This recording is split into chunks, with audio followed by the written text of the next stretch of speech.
exactly news what out it is. today on the Ground Zero Mosque. Imam Rauf, the man behind the mosque, has cut his overseas trip short so they can deal with the mosque mess. Since he's on his way back, I thought I'd do some traveling of my own. Back to Union City, New Jersey, to the building the Imam owns. All right, we're outside of Union City City Hall. This is a town, if you don't remember, Imam Rauf owns some buildings, some apartments that were absolutely dilapidated. We showed you inside last night what they look like. We want to get some answers. We continue to follow the money. We want to know why the tenants of these apartments are only allowed to pay with money order. They're not allowed to pay with a check. We're going to follow that money. I also want to know why $2 million of loans that's been given to this Imam have gone either belly up or we can't find them. I also want to know why Senator Menendez, who at the time was a city mayor in the area, allowed for these loans to happen, even after they defaulted on these loans, why he's signing on to the Ground Zero project.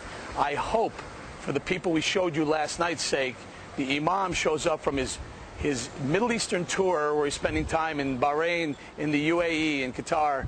Who knows on what mission, raising money, we're not really sure. I hope he comes back here and explains why he's allowed these apartments to get to the condition they're in. And I certainly would like to know from the mayor, Brian Stack, what they're going to do about it. If it's going to be taxpayer money required to fix these apartments, because in the end, taxpayers pay tax to the city, they pay tax to the state, and you and I pay tax to a federal government that may be helping out the state of New Jersey and therefore trickling all the way down into the pockets of Imam Rauf. A lot of questions we want to get answered. Hopefully we're going to do that in the next couple of minutes. All right, Mark, thanks for spending a couple of minutes with us on behalf of the mayor's office. Tell us a little bit about the emergency repairs that you guys have done on the Imam Rauf's building. We reacted immediately once we heard there was a situation. We sent down representatives from Office of Emergency Management, the building department, fire inspectors, and also a plumber and an electrician to make sure that everything had been responded to accordingly. Yeah, Mark, did you find a lot of violations? Violations, the biggest violation we found, obviously, was the hole in the ceiling caused by the leaking and the shoddy plumbing.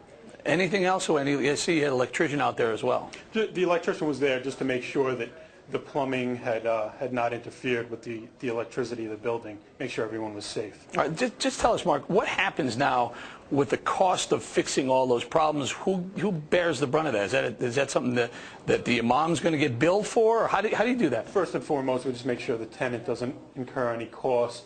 It's a case-by-case basis.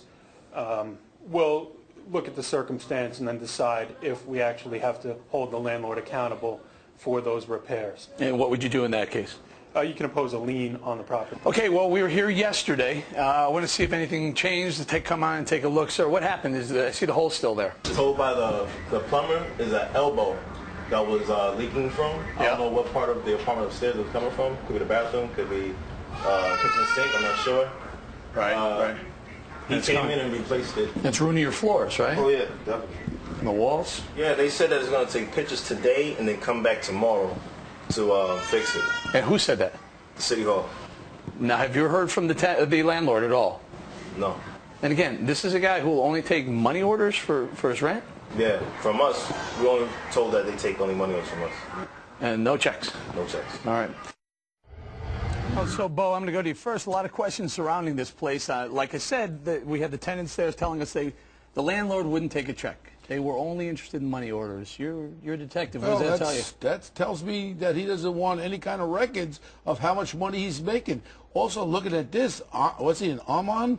He looks like a slumlord here, man. These people not working, living under conditions like this? You call me a, what did you say? I said you're doing a smear campaign against this guy. And why is that says it's a witch hunt. Because you wouldn't be doing this if he... What part of that video did you disagree with? Did you think I faked it? Do you think I cut a hole in the ceiling? Do you think I made toilet water drip down into this poor family's apartment? Let me say that I think it's good that your exposure here is getting these people's repairs. So I think that's a good thing. Important. That is a very fine. Well, let me finish. Alan, remember, in context Eric, you of asked me a question. Let me respond. This is the Imam's Let me please respond. apartment. He owns this I building. think we got that message.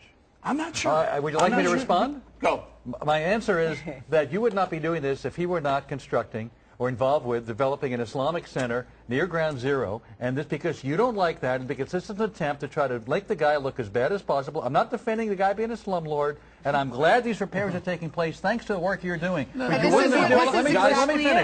finish the answer. You would not be doing this if there was not this great controversy and opposition to what this man is doing, which is a good thing. Developing a tolerance center in Lower Manhattan. Let me throw this to you. Maybe, maybe not, but I certainly am doing it because this guy is looking for $100 million, $70 million, which may be provided for, at least rubber stamped by the city of New York, saying tax-exempt status. Right. Different story. Like every other religion. Absolutely. And I don't understand why the left, people like Alan and Tara, insist that this guy is untouchable. We're not supposed to ask any tough questions because he is part of some Islamic experiment at Ground Zero. Let's be honest about what you're doing here. We can't ask him any hard questions. We can't investigate his papers. Let's be honest about what you're doing here. You are going into this guy because of what he's doing. He is stating simply what you said. We wouldn't be doing this if it wasn't to a rabbi. Would you do this to a minister? If a Christian church were being built, would you go after the pastor? I doubt you would do this to a Christian church in the United States of America. You wouldn't do it. You wouldn't have the guts to do it to a synagogue or a church. You wouldn't do it. Islam didn't do that. That was Al-Qaeda that did that, not Islam, and we should not tar an entire religion based on the actions of a few. We could look at every ethnic group and find people who've done something wrong. And then, then we should stop those ethnic groups from doing things. I agree with Alan. No, follow the money, Eric. Let me make my point. Let me make my point. He is going to be the executive director. This is not his center. He is going to be the executive director of it. And let me make another point. It is being patterned after the 92nd Street Y. It will have yoga in it, and they own the property. I agree with Alan. That's right. We wouldn't be here talking about it, but yet this has become an issue. It's become an issue where there's going to be federal money possibly given to them. I can't get small business loans. I got to get investigated.